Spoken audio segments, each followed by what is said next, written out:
students, welcome back to my YouTube channel. Today we'll be dealing with all the important documents which are found by the company. सबसे पहला most important document है हमारा memorandum of association MOA. ये जो है document 6 clauses में divided है.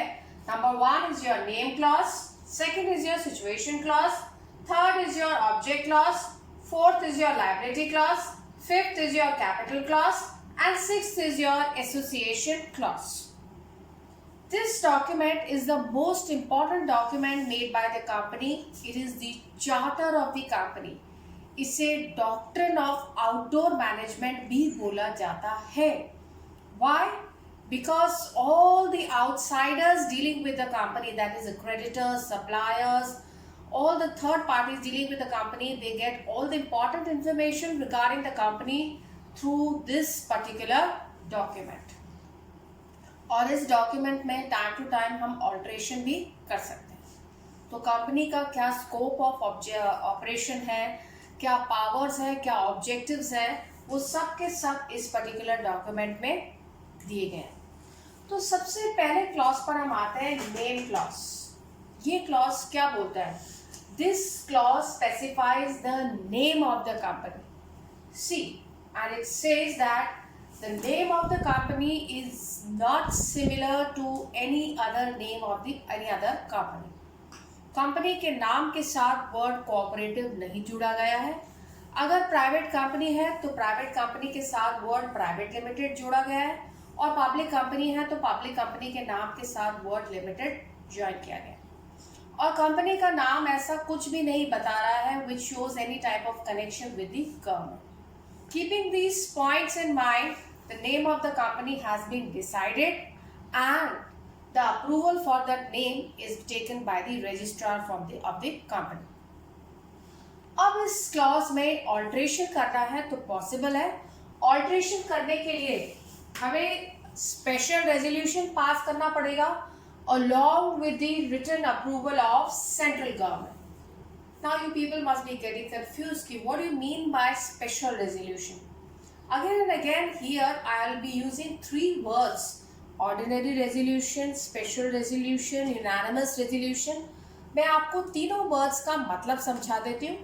Special resolution का मतलब है वो रेजोल्यूशन जहाँ पर पर्टिकुलरली किसी मैटर के लिए कंसेंट मिल जाए by more than 75% of members.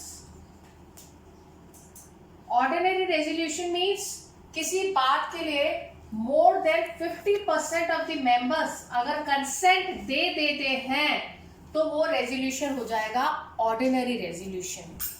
और unanimous resolution means जहां पर 100% members किसी बात के लिए consent दें तो वो बात approved हो जाए. अब आता है हमारा second clause, that is the situation clause और the domicile clause. This clause basically tells us about the detail regarding the registered office of the company. Registered office क्या है? रजिस्टर्ड ऑफिस वो जगह है जहां पर कंपनी के सारे इंपॉर्टेंट डॉक्यूमेंट्स रखे गए हैं, और कोई भी इंपॉर्टेंट इंफॉर्मेशन अगर कंपनी को दी जाएगी तो उस पर्टिकुलर रजिस्टर्ड ऑफिस पर ही दी जाएगी. Every company must have its registered office, or within 30 days of the registration, they must decide their registration office.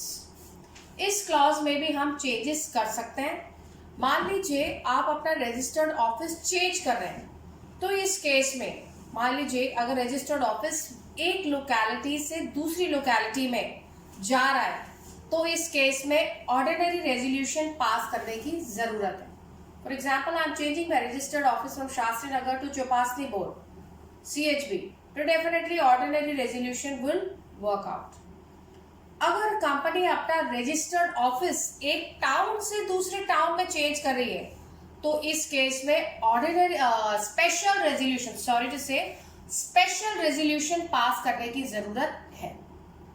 और अगर कंपनी अपना रजिस्टर्ड ऑफिस एक स्टेट से दूसरे स्टेट में शिफ्ट कर रही है तो इस केस में कंपनी स्पेशल रेजोल्यूशन पास करने के साथ साथ दोनों ही स्टेट के रजिस्ट्रार की अप्रूवल भी लेगी। This is your second clause, that is situation clause and oblique domicile clause. Third clause, object clause, the most important clause. This clause basically tells regarding the main objectives of the company or any secondary objective which company has decided to take off. ये ध्यान में रखते हुए कि जो भी objectives company के लिए बनी है, whatever the objectives the company is pursuing, those objectives should not be immoral, they should not be contrary to the provisions of the Act, Companies Act, and they should be legal. In object में अगर किसी भी तरीके का change लाना है तो हमें स्पेशल रेजोल्यूशन पास करने की जरूरत पड़ेगी along with the approval of company law board.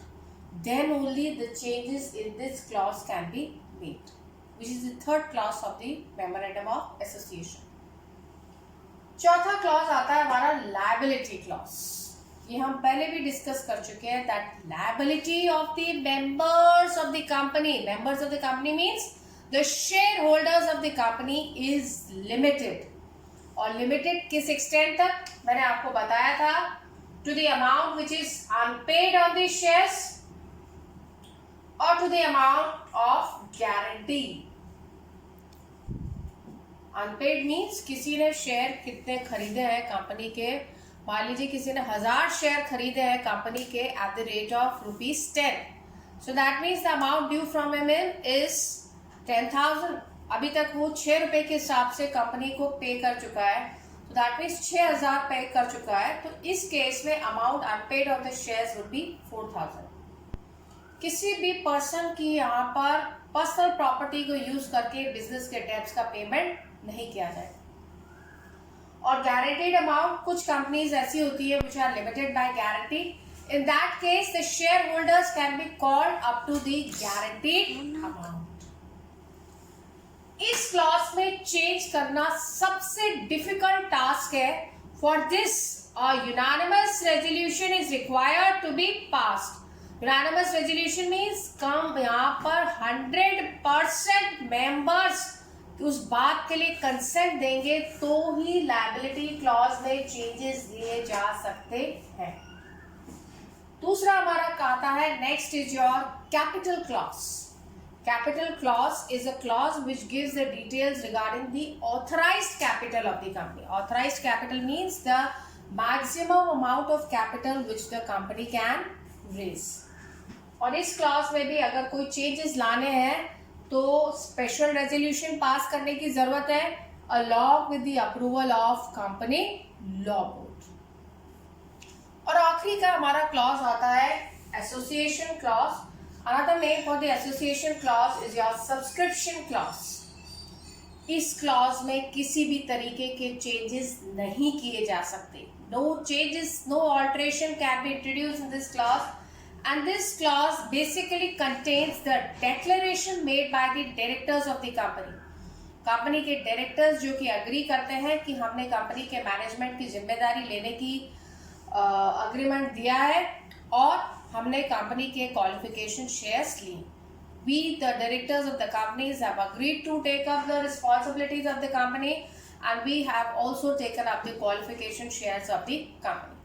No changes can be made in the association clause. Got it? Now let me deal. I was dealing with you the capital clause. Connecting to this capital clause, there is a para you will see in your Poonam Gandhi regarding the types of capital. What are the different types of capital? I'll tell you: authorized capital, issued capital, subscribed capital, called up capital, paid up capital. अब authorized capital क्या होती है, which is also known by the name of nominal capital. वो capital, maximum capital जो कि company को authorised है उठाने के लिए, that means this is the maximum amount of capital which the company can raise, is the authorised capital. Issued capital is that part of the authorized capital which is actually issued to the general public. Subscribed capital is that part of the issued capital which is actually subscribed by the general public. और called up capital वो capital है जो कि the amount which has been called up on the subscribed capital is the called up capital. Paid up capital is that part of the called up capital which has actually been paid up and credited to the company's account. Now giving the definition will not give you the complete information regarding the types of capital. Let's understand the concept of these types of capital with a beautiful example. See, company को permission दी गई है कि company 10 lakh shares issue कर सकती है at the rate of 10 each. That means the maximum amount of capital which the company can raise is 1 crore. 1 crore is the authorized capital, nominal capital, registered capital. That means company को permission है 1 करोड़ रुपया raise करने की. Company के board of directors की meeting होती है और मीटिंग के दौरान पता लगता है कि कंपनी को एक्चुअल में जो प्रोजेक्ट लिया जा रहा है उसके लिए सिर्फ 50 लाख रुपए की जरूरत है.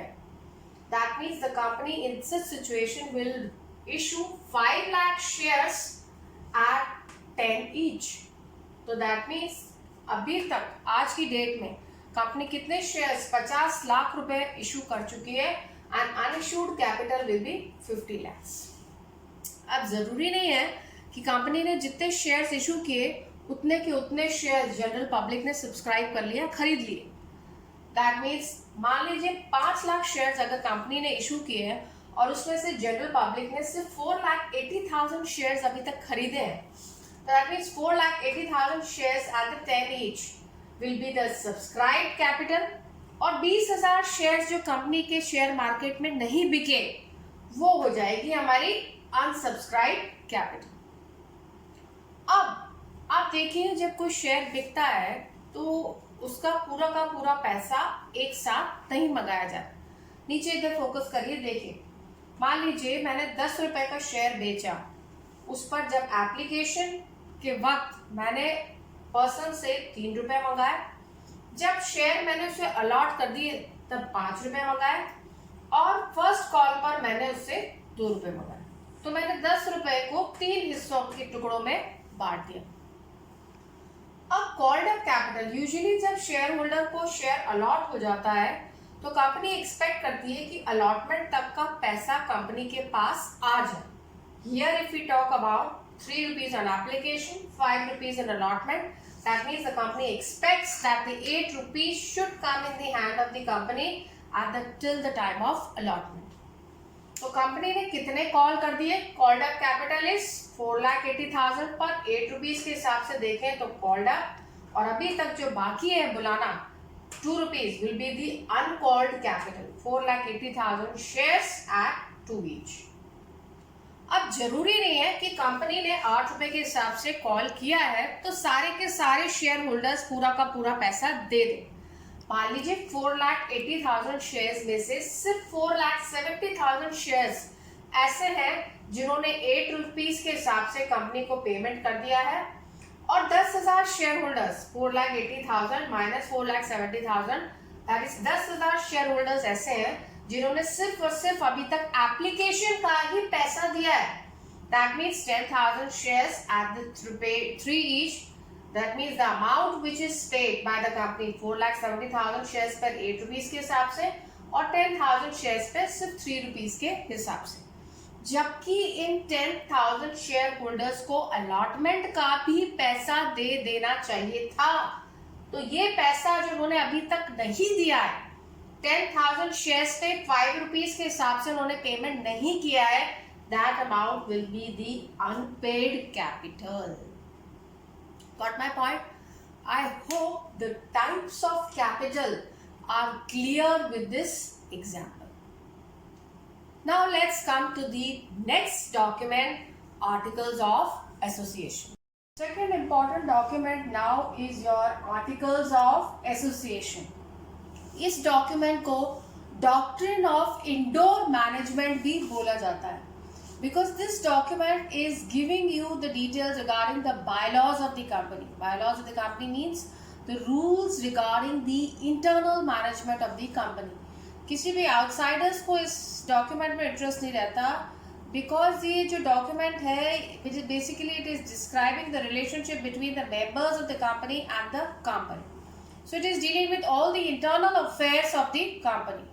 What are the powers, duties of the managers, directors working in the company? All the things are given in the Articles of Association. Company has an option. Either the company can prepare the Articles of Association as per its choice, or in the Companies Act, Table F has been given. Table F, which is a 99 model set table, company has an option to adopt one of the model set from that 99 model set. So here it is optional the way the company wants to go. What are the contents included in the Articles of Association of the company? Let's have a quick view at this content. Company की कितनी share capital है and what are the different types of shares? हम आगे चल के पढ़ेंगे types of shares, equity shares, preference shares and so on. What is the right associated with each type of shares? क्या procedure है shares को allot करने का जो कंपनी फॉलो कर रही है? क्या प्रोसीजर है शेयर सर्टिफिकेट इशू करने का जो कंपनी फॉलो कर रही है? What is the procedure for transfer of shares? अगर एक शेयर होल्डर इंटरेस्टेड नहीं और अपने शेयर किसी और को ट्रांसफर करना चाहता है, उसके लिए क्या प्रोसीजर फॉलो किया जाएगा? क्या प्रोसीजर रहेगा फॉरफीचर ऑफ शेयर्स और री issue of forfeiture shares? Forfeiture of the shares means अगर कोई पर्सन अपना पैसा टाइमली पे नहीं कर पा रहा है, the owner loses his right for the shares. If he is not able to pay the application allotment money or the call money on time, he loses his ownership for those shares and those shares are forfeited. And company has a right to reissue those forfeited shares. किस तरीके से कंपनी की meetings conduct करी जाएंगी, किस time interval में क्या क्वारम रहेगा मीटिंग में, all this is again given in the articles of association. किस तरीके से कंपनी के डायरेक्टर्स को अपॉइंट किया जाएगा, रिमूव किया जाएगा, again given in the articles of association. What will be the duties, powers of the directors and managers of the company, again given in the articles of association. What will be the procedure of declaring the dividend, will again be given in articles. Declaring the dividend means dividend is the amount of return which is given to the shareholders of the company on their investment. And what will be the procedure of winding up of the company? अगर हम company को बंद करने का विचार कर रहे हैं तो किस प्रोसीजर को फॉलो करना पड़ेगा, और कंपनी की कॉमन सील क्या रहेगी जो कि हर कॉन्ट्रैक्ट पे लगाई जाएगी, और सबसे आखिरी में कि किस तरीके से कंपनी की बुक्स ऑफ अकाउंट्स को मेंटेन किया जाएगा और ऑडिट किया जाएगा. Again if you want to make any alteration in the articles of association, it is possible by passing a special resolution. Special resolution, I told you 75% of the members must give the consent for making changes in the articles of association. But in changes को करते वक्त कुछ बातों का ध्यान रखना चाहिए. जब हम कोई change कर रहे हैं articles of association में, then that change should not be contrary to memorandum of association. Secondly, जो भी चेंज कर रहे हैं वो चेंज कंपनी के इंटरेस्ट में होना चाहिए. चेंज करते वक्त इस बात का ध्यान रखें कि इस पर्टिकुलर चेंज के कारण मेंबर्स की liability, that is share holders की लायबिलिटी में कोई इंक्रीज नहीं होना चाहिए. चौथी बात, it must not result in breach of contract with the outsiders. इस चेंज के कारण कोई भी कॉन्ट्रैक्ट जो हमने थर्ड पार्टी के साथ साइन किया है उसमें breach mean there should be no breaking of contract with the third parties. और अगर किसी भी तरीके का ऑल्ट्रेशन आर्टिकल्स ऑफ एसोसिएशन में करने के कारण कंपनी का वही कन्वर्ट हो जाएगी, कंपनी अगर पब्लिक कंपनी से प्राइवेट कंपनी में कन्वर्ट हो जाती है इस चेंज के कारण, तो इस केस में सेंट्रल गवर्नमेंट का अप्रूवल लेना जरूरी है. Now we saw the two important documents, that is Memorandum of Association and Articles of Association. Let's quickly have a review of this thing so that we can differentiate between Memorandum of Articles. हमने देखा Memorandum of Association main document था जो कि 6 classes में divided था. Articles of Association supplementary document था जिसके हमने कंटेंट्स अभी डिस्कस किए. डिफरेंस देखते हैं. Number 1 is the nature. Memorandum of Association is the charter. Charter means the most important document of the company. जबकि Articles of Association gives the bylaws of the company, bylaws for the internal management of the company. Number 2, scope. जो भी company के objects हैं, powers हैं, वो सब के सब किस में डिस्क्राइब है? Memorandum of association. Articles of association में कंपनी के इंटरनल रूल्स एंड रेगुलेशंस के बारे में नॉलेज मिलती है. Status. It is the fundamental document which is superseding the Articles of Association. जबकि Articles of Association is the supplementary document. Next is any act beyond Memorandum of Association would be void. But any act beyond Articles of Association can be ratified. Ratified का मतलब है formal consent can be given by the shareholders and that particular act can become officially valid. यहाँ पर void means it is invalid. कोई भी act अगर memorandum of association के against करते हैं हम तो वो act invalid मानी जाएगी. Compulsory. It is compulsory to prepare memorandum of association, but articles of association it is not compulsory. Company के पास ऑप्शन है. टेबल एफ के 99 मॉडल सेट में से आप एक मॉडल सेट अपनी चॉइस का ऑप्ट कर सकते हैं. Then relationship. Obviously it is doctrine of outdoor management, so it is explaining the relationship with the outsiders, whereas articles of association is doctrine of indoor management. It explains its relationship with the insiders, that is the people working inside the company. Alteration. इस stage में अगर memorandum of association में किसी भी तरीके का change लाना है, then it is a very difficult to very lengthy process and sometimes you need to take the approval of government also. But making changes in the articles of association is comparatively easy and no approval of government is needed. So I hope you understood both the documents properly, Memorandum of Association, Articles of Association and difference between the two. Thank you. That's all there in the video. Please, if you have any queries, comment and don't forget to like, share and subscribe my channel.